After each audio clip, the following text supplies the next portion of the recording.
Good evening everyone. आज हम अपना एक नया कॉन्सेप्ट शुरुआत करने जा रहे हैं और उस कॉन्सेप्ट का नाम है GST, goods and service tax. तो क्लास 11th की अगर हम बात करें तो ये स्कूल टू स्कूल डिपेंड करता है, किसी के यहाँ कराया जाता है, किसी के यहाँ नहीं कराया जाता है। जिसके यहाँ नहीं कराया जाता है उसके यहाँ ये बोल दिया जाता है कि आउट ऑफ सिलेबस है। तो जानकारी के लिए मैं बता दूं कि अगर हम सीबीएसई के पॉइंट ऑफ व्यू से बात करें तो एवरीथिंग इज इन सिलेबस। जो आपकी बुक में है, तो अगर आप देखें कोई सी भी स्टैंडर्ड बुक देख लें तो सभी में जीएसटी का कॉन्सेप्ट होता ही है। तो सीबीएसई के पॉइंट ऑफ व्यू से तो सिलेबस में है, लेकिन क्योंकि 11th क्लास का पेपर जो बनाना है वो स्कूल टीचर के हाथ में रहता है, तो स्कूल टीचर अपने अपने हिसाब से उस चीज़ को टैकल करते हैं। दूसरा क्वेश्चन ये सबसे इम्पोर्टेंट आ जाता है कि सर चलिए, ये हमें समझ में आ गई बात कि सिलेबस में है और 11th क्लास में टीचर के हाथ में पेपर है तो स्कूल टीचर की ही बात माननी पड़ेगी। तो उन बच्चों के मन में ज़्यादा सवाल आता है कि जिनके यहाँ नहीं कराया जा रहा है, और कि क्या सर इसका 12th क्लास में भी यूज़ है? 12th क्लास में तो बोर्ड का पेपर टीचर के हाथ में नहीं है। तो इस सवाल का जवाब है नहीं, इसका बहुत ज़्यादा यूज़ 12th में भी नहीं है। क्लियर है? अब बात ये आती है कि सर फिर अगर इसे छोड़ दें तो काम चल सकता है क्या? जहाँ तक क्लास 12th की बात है, बिल्कुल मैं कहूँगा कि हाँ, काम चल सकता है। लेकिन एडवाइजेबल होता है कि ना ही छोड़ा जाए इस चीज़ को, क्योंकि क्या पता आपका क्या मन करे। अभी जो आप सोच रहे हैं फिर क्लास 12th जब हो जाती है तो उसके बाद किस लाइन में आपको जाना है। तो नॉलेज शेक तो सभी के लिए इम्पोर्टेंट है। बाकी जिनके क्लास 11th में सिलेबस का पार्ट है जहाँ पे टीचर करा रहे हैं तो उनके लिए तो एग्जाम पॉइंट ऑफ व्यू से भी इम्पोर्टेंट है। बाकी इसकी जानकारी या इसकी जानकारी का अभाव क्लास 12th में कोई इफेक्ट नहीं डालेगा, ये गारंटी है। ठीक है? तो अ, ये ये एक बेसिकली कॉन्सेप्ट है, इसे हम एक अलग से चैप्टर नहीं बोल सकते। अभी आप जर्नल एंट्री का भी चैप्टर करके आ चुके हैं। जर्नल एंट्री के बाद लेजर हम लोग प्रिपेयर कर चुके हैं। लेजर के बाद ट्रायल बैलेंस हम लोग प्रिपेयर कर चुके हैं और बीच में सब्सिडियरी बुक और कैश बुक में हम लोग प्रिपेयर कर चुके हैं। तो वो अभी तक जितना भी हमने किया था उसमें विदाउट जीएसटी है। ठीक है? यही चीज जीएसटी के आने के बाद थोड़ा चेंज हो जाती है। वो आप ये मान के चलिए कि देखा जाए केवल जर्नल एंट्री ही चेंज होती है, उसके बाद तो हर चीज़ उसकी पोस्टिंग से ही तो बन रही है। अगर मैं लेजर की बात करूँ तो अगर जर्नल एंट्री मेरी चेंज हो रही है, तो उसकी लेजर में पोस्टिंग भी चेंज होगी। जब लेजर में पोस्टिंग चेंज होगी तो उनके बैलेंसेस भी डिफरेंट आएँगे, फिर उनका ट्रायल बैलेंस भी अलग बनेगा। ऑल टुगेदर बिल्कुल नई बात कुछ नहीं है, थोड़ा-सा पॉइंट है बस मेरा, ठीक है ना? हमें अगर डायरेक्ट ट्रायल बैलेंस बनाना हो जिसमें आपको जीएसटी इन्फॉर्मेशन दे रखी हो, वो बहुत ईज़ी है, वो मैं बता भी दूँगा आपको कि जीएसटी को आपको डेबिट साइड में लेना है, क्रेडिट साइड में लेना है। तो मुद्दे की बात ये है कि मेन जो आपको सीखना है, वो क्या सीखना है? How to pass journal entry, अगर जीएसटी है तो। रियल लाइफ में हमेशा जीएसटी होता ही है, ठीक? तो सबसे पहले मैं इसका एक लीगल बैकग्राउंड आपको बताता हूँ थोड़ा-सा, फिर हम सीधे अकाउंटिंग ट्रीटमेंट के ऊपर चलेंगे। जीएसटी, कभी इसका नाम आपने सुना है वैसे? बोलचाल की भाषा में सुना है? क्या फुल फॉर्म होती है इसकी? अरे वेरी गुड, आप तो बहुत इंटेलिजेंट हो गए हैं। मुझे तो इतनी आपसे उम्मीद नहीं थी। गुड्स एंड सर्विस,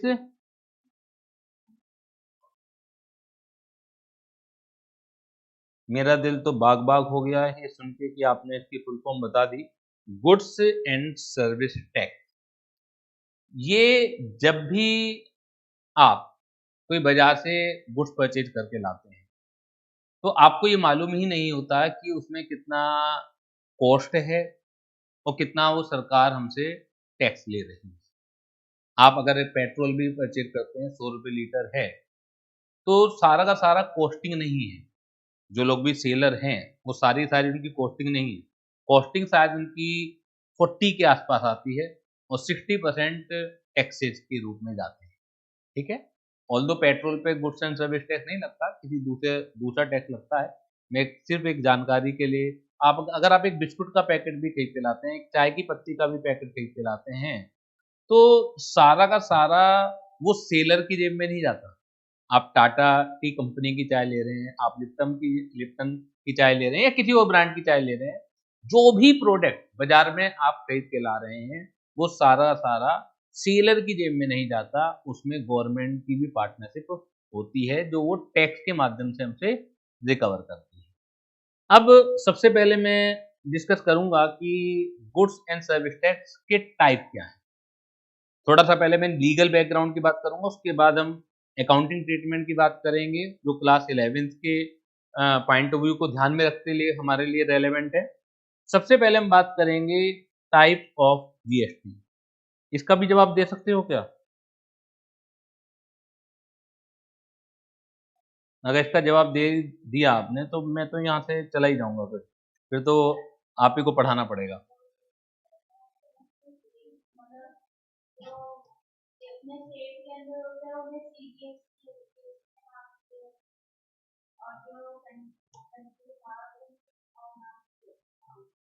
कंट्री के बाहर और स्टेट के अंदर बहुत कुछ पता है तुम्हें, लेकिन अब मैं उसे बताता हूँ, नहीं तो मुझे अपनी यहाँ से सीट ही छोड़नी पड़ती, तुम ही आ जाते पढ़ाने के लिए। टाइप ऑफ जीएसटी जो है इंडिया में, वो 4 तरीके के होते हैं। कितने तरीके के होते हैं? 4 तरीके के होते हैं। एक तो होता है CGST, एक होता है SGST, एक होता है IGST और एक होता है UTGST। ये 4 तरीके के जीएसटी हमारे यहाँ चलते हैं। ये थियोरिटिकल क्वेश्चन में आ सकता है, MCQ आ सकता है, ट्रू फॉल्स आ सकता है, उस चीज के लिए आपको पता होना चाहिए। ठीक है, कौन कौन से हैं? CGST, SGST, IGST, UTGST। अगर मैं क्लास 11th की बात करूं तो UTGST का हमसे कोई पाला पड़ने वाला है नहीं।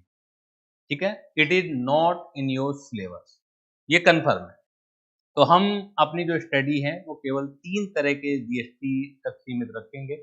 एक है CGST, एक है SGST, एक है IGST।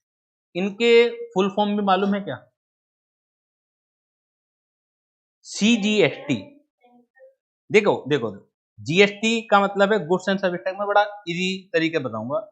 जीएसटी का मतलब, सब में जीएसटी तो लगा हुआ है ना, केवल इसमें C फालतू है, इसमें S फालतू है, इसमें I फालतू है। ठीक है ना? तो जीएसटी का तो मतलब क्या हो गया? Goods and service tax. सब जगह क्या हो गया?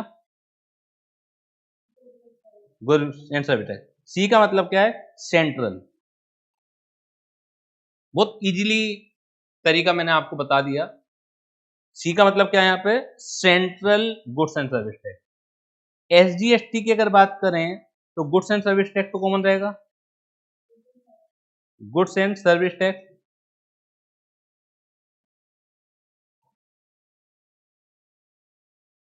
और एस का मतलब क्या है? स्टेट। अब याद रहेगा ना आपको, गुड्स एंड सर्विस टैक्स सब जगह सेम है, केवल जो पहला लेटर है सी सेंट्रल के लिए, एस स्टेट के लिए। सर ये आईजीएसटी क्या है? गुड्स एंड सर्विस टैक्स तो कॉमन है,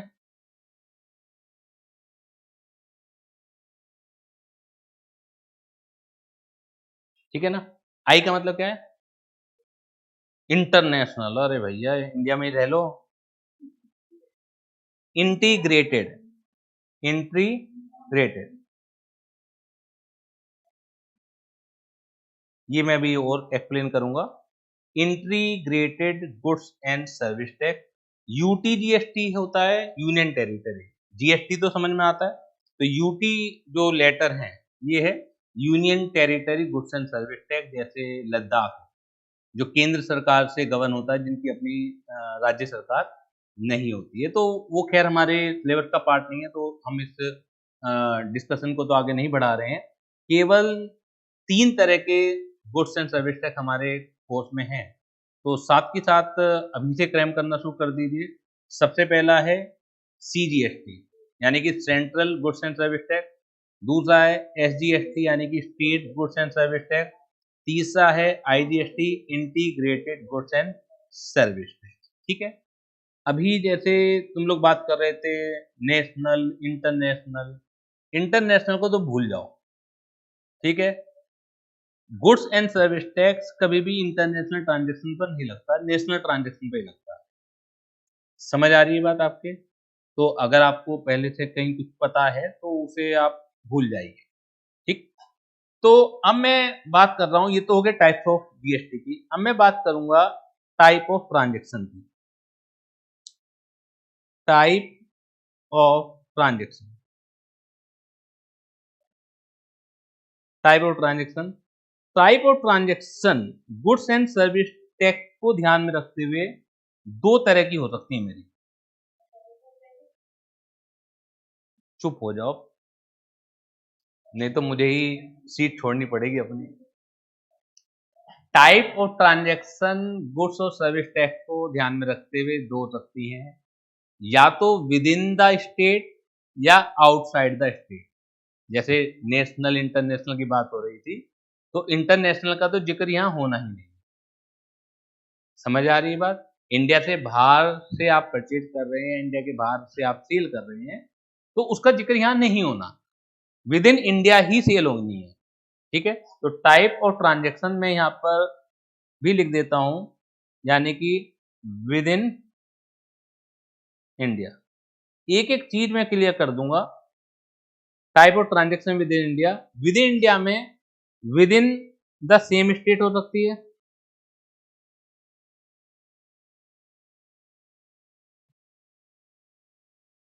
विद इन सेम स्टेट हो सकती है,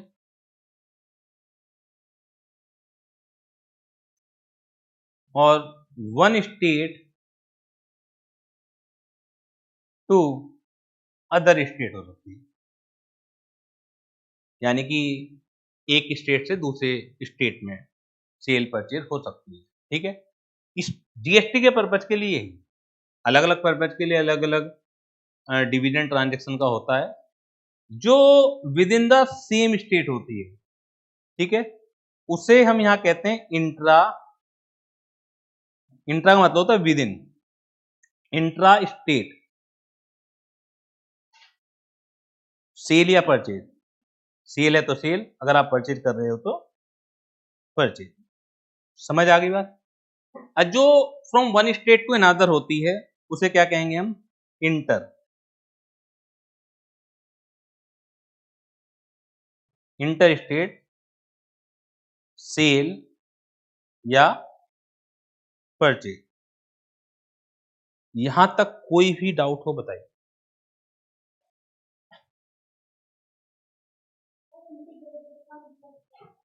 नाम है इसका इंटर स्टेट। जब भी आपकी ट्रांजैक्शन होगी, अभी मुझे आगे बढ़ने दीजिए। ठीक है, जब भी सेम स्टेट में ट्रांजैक्शन होगी, सेम स्टेट का मतलब क्या है? एग्जाम्पल के तौर पर मैं लिख देता हूं, कोई ट्रांजैक्शन है वो दिल्ली टू दिल्ली हो रही है। दिल्ली अपने आप में एक पूरा स्टेट है ना। दूसरी ट्रांजैक्शन आपकी हो रही है आगरा टू लखनऊ। इसका मतलब है कि एक जगह सेलर बैठा हुआ है, एक जगह परचेजर बैठा हुआ है। एक होता है विद इन द सिटी, तो विद इन द सिटी भी विद इन द स्टेट तो है ही अपने आप में। मतलब हम जीएसटी के पर्पज के लिए उन्होंने कहा ट्रांजैक्शन दो तरह की है हमारी, या तो आप सेम स्टेट में ही सेल परचेज कर रहे हैं, या एक स्टेट से दूसरे स्टेट में जा रही है। वो कह रहे हैं हम सिटी को नहीं पहचानते, हम ये देखते हैं कि क्या सेलर और परचेजर दोनों एक ही स्टेट में है या दोनों अलग अलग स्टेट में है। अगर दोनों अलग अलग स्टेट में है तो उसके लिए नियम है कुछ अलग, और दोनों एक ही स्टेट में है तो उसके लिए नियम है कुछ अलग। ठीक है, कोई सा भी एग्जाम्पल आप ले लेंगे आप with in the same state का। दिल्ली अपने आप में सिटी भी अपने आप में स्टेट भी है, तो दिल्ली से बाहर जाते ही तो वो इंटर स्टेट हो जाएगा। लेकिन अगर आप लखनऊ में हैं तो जाए तो 90% ट्रांजेक्शन तो आदमी के अपने शहर की ही होती है। तो आगरा टू आगरा, लखनऊ टू लखनऊ, ये सब क्या है, इंट्रा स्टेट। या लखनऊ टू आगरा भी क्या है, इंट्रा स्टेट।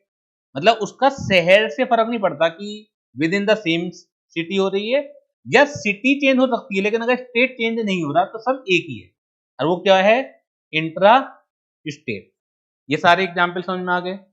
इंटर स्टेट में क्या हो सकता है, इंटर स्टेट में दिल्ली से मुंबई एक ट्रांजैक्शन हो रही है, लखनऊ से दिल्ली बातें नहीं,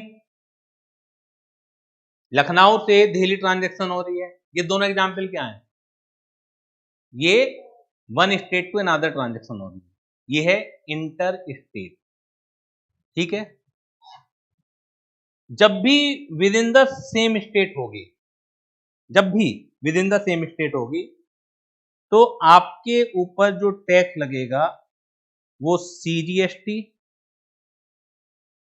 प्लस एसजीएसटी लगता है, जब भी सेम स्टेट में होगी। आधा सेंट्रल गवर्नमेंट रखती है पार्टनरशिप, और आधा स्टेट गवर्नमेंट को देती है। दोनों की पार्टनरशिप है। जो भी रेट है क्वेश्चन में, जो भी रेट है, वैसे तो वो अलग अलग करके दे देंगे आपको, लेकिन कभी भी क्वेश्चन में देखिएगा कि 10% अगर रेट है जीएसटी का, तो 5% सीजीएसटी है फिर, और 5% क्या है, वो SGST. Always, without any exception. इतना इजी कर दिया मैंने, आपको रेट की जरूरत नहीं। क्वेश्चन में रेट जरूर होगा, अगर वो अलग अलग करके ना दें आपको, तो ऑटोमेटिकली आप क्या कर लीजिएगा, उसका 50-50% कर लीजिएगा, अगर with in the same state है तो। क्लियर। अगर आउटसाइड द स्टेट है तो यहां पर एक ही टैक्स लगता है, IGST, integrated goods and service tax. यहां दो टैक्स नहीं लगते, और जो भी परसेंटेज है गुड्स के ऊपर टैक्स की, तो वो सारा सारा आईजीएसटी के पास चला जाता है। आपने कभी देखा है कि चिप्स का पैकेट यहां पर आपके शहर में जो रेट है, दिल्ली में कोई अलग रेट है, मुंबई चले जाएं तो कुछ अलग रेट है, देखा है क्या आपने?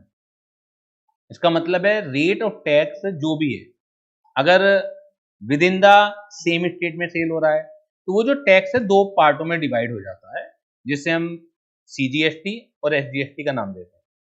और अगर वो आउटसाइड द स्टेट भी है तो टैक्स तो उतना ही रहेगा, टैक्स चेंज नहीं होगा, लेकिन वो एक ही जगह रहता है। वो क्या कहते हैं उसे, आईजीएसटी। तो नाम में तो गलती नहीं करोगे ना। ट्रांजेक्शन तो बहुत सिंपल है, बहुत सिंपल तरीके से मैं बता दूंगा आपको कि क्या करना है। जर्नल एंट्री आप सीख चुके हो, बहुत सिंपल से उसमें इनकॉर्पोरेट करना है हमें जीएसटी का कॉन्सेप्ट। सिर्फ इतना करना है, बेसिक कहीं से कहीं तक चेंज नहीं होना। जो ट्रांजेक्शन, जो जर्नल एंट्री आप बनाते हो, वो वही रहना है, 99% उन्हीं का यूज होना है।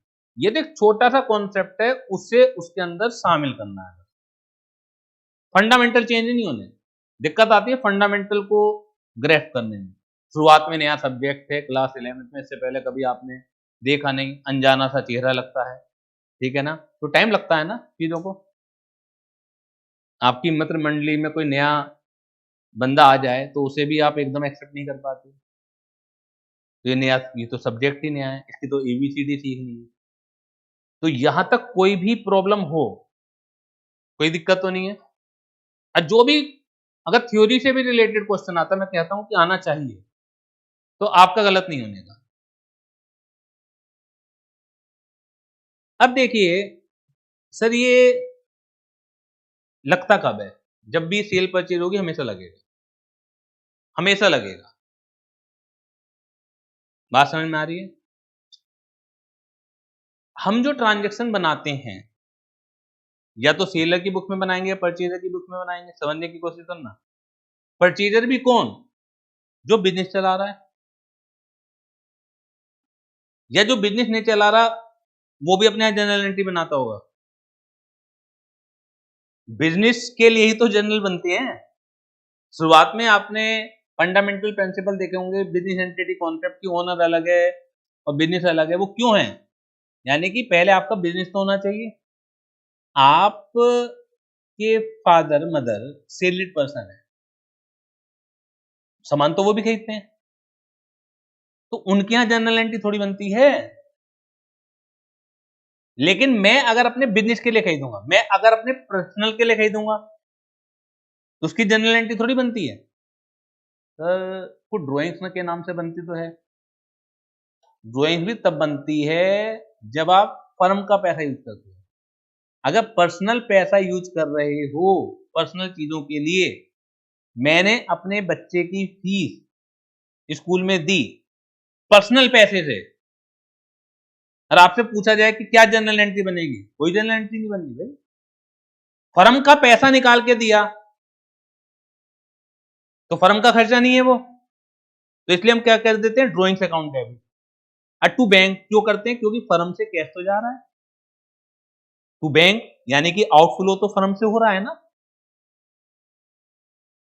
लेकिन डेबिट में हम खर्चा नहीं करते, स्कूल फीस सन्स फीस के नाम से डेबिट नहीं करते। अगर आपने फर्म के पैसे से फर्म का इलेक्ट्रिसिटी बिल दिया है तो क्या एंट्री बनाओगे आप? फर्म के पैसे से फर्म का इलेक्ट्रिसिटी बिल, लाइट बिल दिया है तो क्या एंट्री बनाओगे? इतना सोचना पड़ रहा है इतनी सारी एंट्री बनाने के बाद। बोलो ना, यही बनेगी बस, इसमें डरने की बात क्या है? इलेक्ट्रिसिटी चार्जेस कह दीजिए, इलेक्ट्रिसिटी बिल कह दीजिए, क्योंकि फर्म का एक एक्सपेंसेस है टू बैंक या टू कैश। अगर कैश में गया तो टू कैश, अगर चेक के माध्यम से गया तो टू बैंक। बिल्कुल सही बनाई है आपने। अब मैं आपसे कह रहा हूं कि आपने फर्म के पैसे से जो पर्सनल लाइट बिल है वो दिया, उसकी क्या एंट्री बनेगी? Drawing account debit to cash या बैंक। बिल्कुल सही है।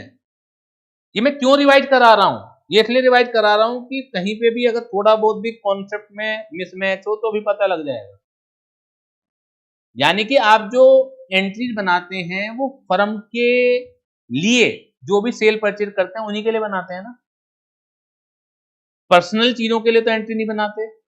हाँ, पर्सनल चीजों के लिए एंट्री तब तो हो सकती है जब फर्म का उससे कोई लेना देना हो, फर्म के कैश में से, फर्म के बैंक अकाउंट में से कुछ लेना देना हो, तो हमें उसका पक्ष रखना पड़ेगा, क्योंकि बैंक या कैश इनफ्लो या आउटफ्लो हो रहा है। समझ आ रही है बात आपने? क्लियर है?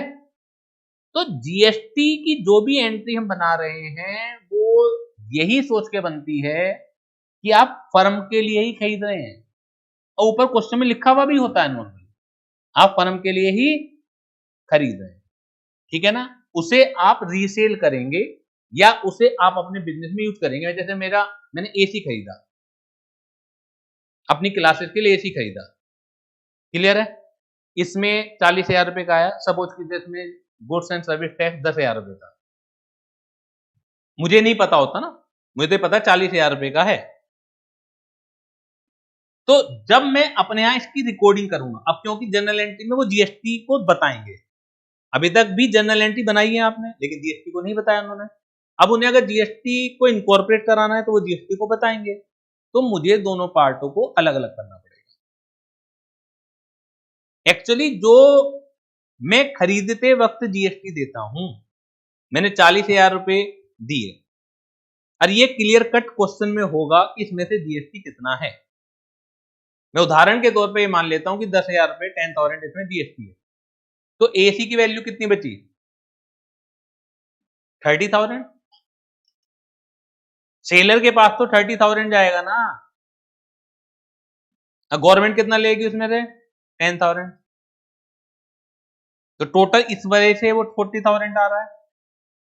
लेकिन जब भी आप बिजनेस पर्पज के लिए कोई खरीदारी करते हैं और परचेज के समय जो जीएसटी देके आते हैं वो आपको रिफंड मिल जाता है जिस समय आप सेल करते हैं। मैं थोड़ा सा गलत टर्मिनोलॉजी यूज कर रहा हूं, वो इस वजह से कि आपके दिमाग में बैठ जाए, क्योंकि रिफंड नहीं बोलते, उसे क्रेडिट बोलते हैं।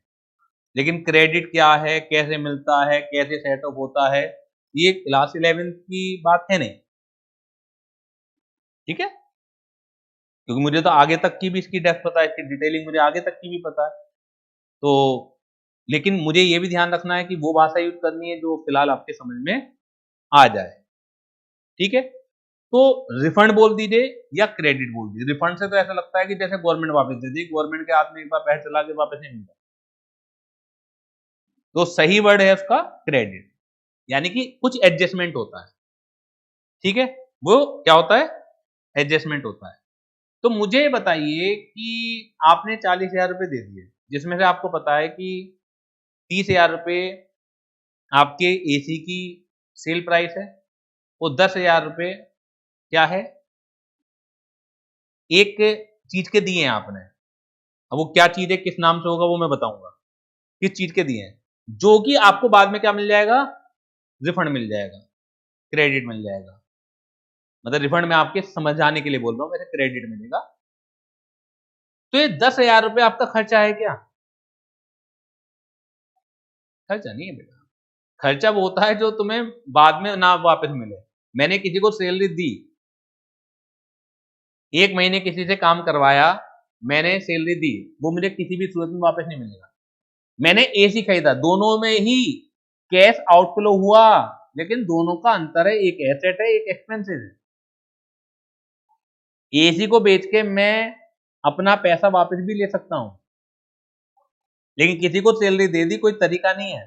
तो एक्सपेंस देखो, कभी भी आउटफ्लो हो इसका मतलब ये मत समझिए खर्चा है। एक्सपेंसिव उसे कहते हैं जो एक तरीके से आपने यूज कर लिए, वो वैल्यू आप यूज कर चुके हैं, एक्सपायर्ड हो चुकी वो वैल्यू, भविष्य में उसका कोई लेना देना नहीं है। एसेट उसे कहते हैं वो आउटफ्लो होता है जो भविष्य में आपको वापस भी मिल सकता है। तो जो इनपुट टैक्स है, ये जो मैं 10,000 की बात कर रहा हूं, तो ये भविष्य में वापस मिलेगा, अभी मैंने बताया है ना तुम्हें। तो ये क्या है, आपकी एसेट है। वो किस नाम से होगा वो छोड़िए भी, आप नाम में ज्यादा दिमाग मत लगाइए। अभी तो बस मैं आपको रिकॉग्नाइज करवा रहा हूँ वैल्यू को, फिर मैं अभी क्वेश्चन सीधे लूंगा तो उससे और ज्यादा क्लियर हो जाएगा।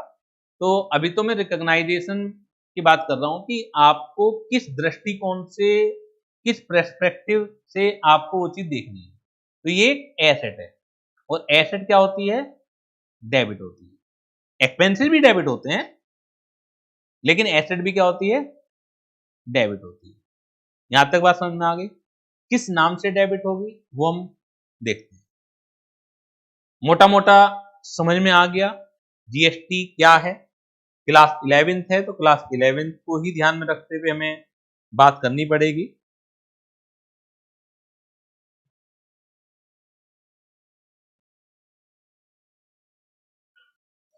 क्वेश्चन नंबर 1 देखिएगा, एक नोट्स मुझे भी दे दीजिए।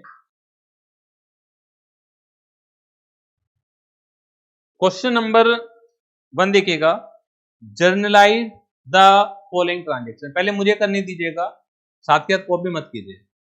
मैं तो पुराने कॉन्सेप्ट से ही रिलेट करूंगा, ये सोचिए ही मत कोई नया चीज पढ़ रहा हो। जर्नलाइज द फॉलोइंग ट्रांजेक्शन, पहली है goods purchase for 20,000 in cash plus CGST SGST 9% ई। ये कहना चाह रहे हैं कि आपने एक गुड्स खरीदा 20,000 का, ठीक है, इन कैश प्लस, यानी कि इस 20,000 में सीजीएसटी एसजीएसटी शामिल नहीं है, नहीं है।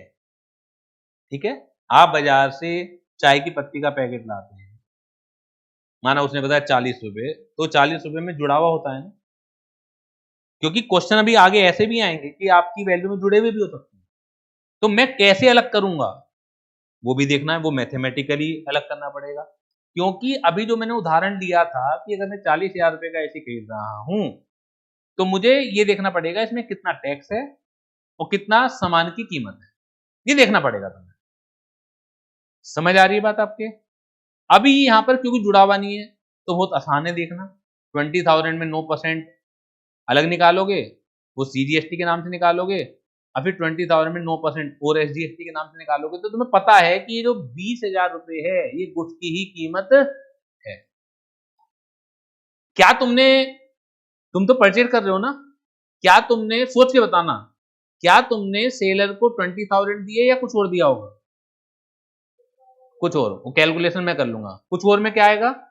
ये जो 99% और भी तो ऐड होगा ना, यानी कि आपने टोटल वैल्यू कितनी दी होगी? कर लेते हैं 20,000 का 9% कर लेते हैं 1800, फिर 9% फिर 1800 आ जाएगा, तो दोनों को जोड़ के 3600, यानी कि आपने सेलर को कितना दिया होगा? 23,600 दिया होगा। अभी तक क्या एंट्री करते हो मुझे बताओ। क्वेश्चन में ये CGST SGST को छोड़िए, आप गुड्स है तो गुड्स की एंट्री क्या करते हैं आप? परचेज अकाउंट डेबिट टू, मैंने जानबूझ के कैश या बैंक अकाउंट, क्योंकि कैश है तो कैश आ जाएगा, कैश और बैंक में तो कंफ्यूज नहीं हो गया। तो तुम्हारे बिजनेस से टोटल आउटफ्लो निकला कितना इस क्वेश्चन में? Very good. देखिए, मुझे नहीं पता इसमें गुड्स की कीमत कितनी है, मुझे नहीं पता इसमें सेलर के पास कितना जा रहा है, मुझे तो इतना पता मेरे पास है फिलहाल कैश 23,600 या वो आना भी चाहिए यहाँ पर। इवन आप घर के खर्चे भी अगर निकालते हो तो एंट्री में टू बैंक तो आता ही है ना, क्योंकि फिलहाल वो फर्म से तो गया ही है। अब उसे आप एक्सपेंसेस का नाम दो या ड्राइंग का नाम दो, वो डिपेंड करेगा कि वो एक्सपेंसेस फर्म का है या घरेलू है। घरेलू है तो हर घरेलू को आप एक ही नाम देते हैं ड्राइंग, और अगर आपका फर्म का है तो अलग अलग नाम देते हैं, जिस पर्पज का खर्चा वो नाम दे दिया जाएगा उसे। समझ आ रही है बात? नॉर्मल एंट्री में नॉर्मल ये 23,600 परचेज में चले जाते हैं, ठीक है ना। अब ये कह रहे हैं कि भैया अब तो तुम्हें पता है ना कि 23,600 पूरा परचेज नहीं है, इसमें 3600 आपके टैक्स के भी शामिल हैं जो तुम्हें बाद में रिफंड मिल जाएगा। तो आपको ये जो 23,600 है परचेज के सामने केवल 20,000 रखने हैं, जितना वास्तव में गुड्स की कीमत है, जितना वास्तव में गुड्स की कीमत है। जो 3600 है उनके दो हिस्से करने हैं, एक IGST करना, सॉरी एक CGST करना है, CGST अकाउंट डेबिट, अरे क्या करना है? SGST account debit. किस किस नाम से आएंगे? 1800 और यहां लगा देना है इनपुट, यहां लगा देना है इनपुट। बताइए कोई दिक्कत है क्या इसके अंदर? पूरा कॉन्सेप्ट जो जर्नल एंट्री का है पुराना वैसा का वैसा ही रहेगा, उससे मैंने इसे रिलेट कर दिया है, इतना सिंप्लीफाई कर दिया है कि कहीं से कहीं तक कंफ्यूजन की जरूरत नहीं। हाँ, इससे पहले आपको जर्नल एंट्री आनी चाहिए। ये रिकॉर्डिंग ये तभी आपके काम की है, ये लेक्चर तभी आप कर सकते हैं जब आपने पहले से journal entry, ledger, trial balance कर रखी है, और एटलीस्ट जर्नल एंट्री जो कर रखी है, क्योंकि जब मैं GST का इनकॉर्पोरेशन लेजर में करूंगा तो उसमें लेजर भी किए हुए होने चाहिए। अभी तो मैं फिलहाल जर्नल एंट्री में इनकॉर्पोरेट कर रहा हूँ। Getting this point? कोई भी डाउट है? ये जो ये जो CGST SGST तो क्वेश्चन में ही दे रखे हैं तुम्हें, अगर क्वेश्चन में ना दें तो क्वेश्चन में फिर दूसरी चीज देंगे, तो आपको ये पहचानना पड़ेगा कि with in the same state अगर है, एक ही राज्य में है तो यही नाम यूज होंगे। अगर एक राज्य से दूसरे राज्य में ट्रांजेक्शन हो रही है तो इन दोनों की जगह कंबाइंड तौर से एक नाम यूज होगा, वो होगा IGST। अब दोनों जुड़ जाएंगे उसमें। क्लियर है? और कोई कुछ भी अंतर नहीं है, और कुछ भी अंतर नहीं है। क्लियर है? अब मुझे सोच के बताइए, अब कॉन्फिडेंस से बताइएगा, तुम बताओगे, इधर उधर नहीं देखोगे, बिल्कुल भी कॉन्फिडेंस होना चाहिए, बिल्कुल सही बताओगे, मुझे यकीन है। Bought goods from Sahil for 10,000 plus CGST SGST 9% each. Take your time, कोशिश कीजिए कि पहले पुरानी एंट्री सोचो क्या बनाओगे, और कम से कम 2 में क्या लिखोगे वो तो पता लग ही जाता है। Bought goods from Sahil 10,000 plus CGST SGST 9% each, क्या मतलब निकालते हो उसका, वह तो मतलब बताइए। साहिल से गुड्स खरीदे 10,000 रुपए की वैल्यू के, प्लस उसमें CGST SGST 9% भी है। ऊपर वाले केस में कैश में खरीदे थे, तो टू कैश में कितना गया वो आपको पता था। मैंने भी एग्जाम्पल लिया था एसी का। मुझे ये बताइए कि अगर मुझे एसी उधार खरीदा, मुझे ये पता लग गया कि एसी के 40,000 रुपए में 10,000 रुपए गवर्नमेंट के हैं और 30,000 रुपए सेलर के, मुझे कैसे पेमेंट करने होते हैं अगर उधार खरीदा? मैं गवर्नमेंट को जाके पे करूंगा 10,000 रुपए, मुझे तो दुकानदार को ही पेमेंट करने हैं ना, तो मेरे लिए तो दुकानदार ही 40,000 रुपए का लेनदार या देनदार होगा। तो यहाँ पर साहिल कितने नाम से आएगा? अगर तुम नॉर्मल एंट्री बनाते तो क्या बनाते? परचेज अकाउंट डेबिट टू साहिल बनाते ना। अब साहिल के सामने क्या लिखते? जितना टोटल वैल्यू आएगी ये लिखते ना, तो वो तो लिखी जाएगी, लेकिन ये टोटल वैल्यू परचेज के सामने नहीं लिखी जाएगी। परचेज को हम क्या कर देंगे? तोड़ देंगे। परचेज के सामने 10,000 लिखेंगे, इनपुट CGST के सामने 10,000 का 9% लिखेंगे, इनपुट SGST के नाम सामने 10,000 का 9% लिखेंगे। साहिल को नहीं तोड़ना, केवल किसे तोड़ना है? जो तुम खरीद रहे हो, जो तुम खरीद रहे हो। आज तो ये परचेज है गुड्स, कल को एसी खरीदोगे, कल को फर्नीचर खरीदोगे, तो जो चीज डेबिट होगी उसे तोड़ोगे, जो चीज क्रेडिट होगी उसे नहीं तोड़ना। क्रेडिट दो ही चीज होंगी, खरीदते वक्त क्रेडिट दो ही चीज होंगी, या तो कैश या बैंक अगर नगद, या पार्टी का नाम अगर उधार। मैं बहुत तरीके आपको बता दूंगा जिससे टेंशन ही खत्म हो जाएगी कि क्या डेबिट होना है क्या क्रेडिट होना है। हमेशा किसे तोड़ना है आपको? डेबिट में जो चीज अमाउंट आएगी। और डेबिट में क्या चीज आएगी? या तो परचेज आएगी या एसेट आएगी। कुछ खरीद ही तो रहे होगे। परचेज का बात की है, या तो गुड्स खरीदो जिनको आप बेचोगे भी, या कोई एसेट खरीद रहे हो जिसे आप बेचोगे नहीं। तो डेबिट को तोड़ना है, क्रेडिट को नहीं तोड़ना है। क्लियर है? और केवल हमें क्लेम नहीं करना, उसके लॉजिक भी बता रहा हूं मैं। एक तो हो गया सर रट गया मैं, रटना नहीं है। तो क्या एंट्री बनेगी इसकी? परचेज अकाउंट डेबिट, ये 10,000 आ जाएगा। अब तो मैं डायरेक्ट लिख दूं, इनपुट CGST अकाउंट डेबिट 10,000 का 9% कितना, और इनपुट SGST अकाउंट डेबिट 900, और टू पार्टी का नाम साहिल 11,000।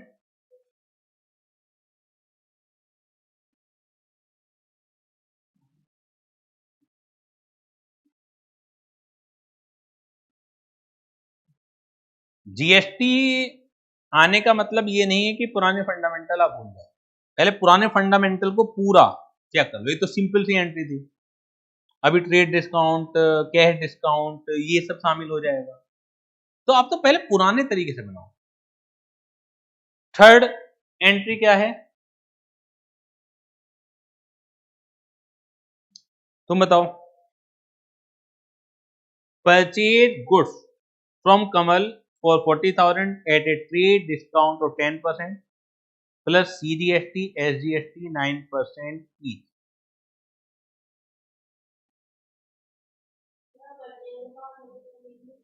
हाँ वो तो डेबिट करेंगे, पहले तो आप कीमत निकालो। 40,000 एक तरीके से लिस्ट प्राइस था, एक तरीके से 40,000 क्या था? लिस्ट प्राइस था 40,000। इसमें ट्रेड डिस्काउंट पहले माइनस करोगे, ट्रेड डिस्काउंट कहीं दिखलाया थोड़ी जाता है, तो 10% है 4,000, तो ये आ गया 36,000। इसका मतलब तुमने 36,000 की परचेज करी ना, उसमें plus 9% CGST plus 9% SGST। Purchase के सामने क्या लिखोगे? 36,000। ठीक है, तो purchase account debit, purchase account debit 36,000। लेकिन क्या तुम्हें जिससे तुमने खरीदा है उसे खाली 36,000 ही देने हैं? उसे तो GST भी देना है। किससे खरीदा तुम्हें? कमल से। तो इनपुट CGST अकाउंट डेबिट और इनपुट SGST अकाउंट डेबिट। 36,000 का कितने परसेंट आएगा? 3240। Very good, 3240, 3240। इन्हें प्लस करने के बाद और बता दीजिए। Very good, 42480।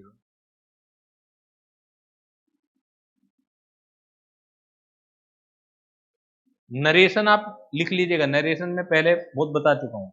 नरेशन क्या होती है? जो ट्रांजेक्शन है उसी को रिवर्ट करना है आपको। जैसे इसी की बात करें, being goods purchase from Kamal at a trade discount of 10% plus GST। कई बार अगर नहीं भी समझ में आए ना तुम्हें नरेशन, तो ये जो यहां लिखा हुआ है 4 लगा के या बीइंग लगा के पूरी की पूरी उतार दो।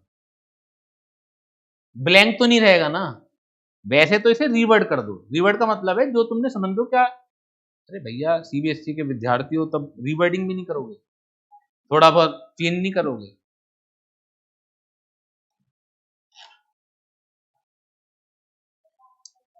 क्लियर है?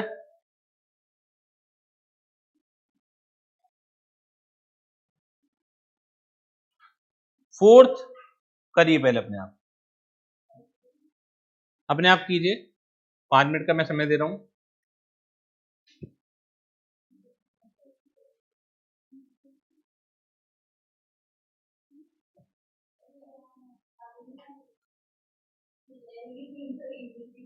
हाँ, मतलब जो दे दी वही मुश्किल हो गई तुम्हें।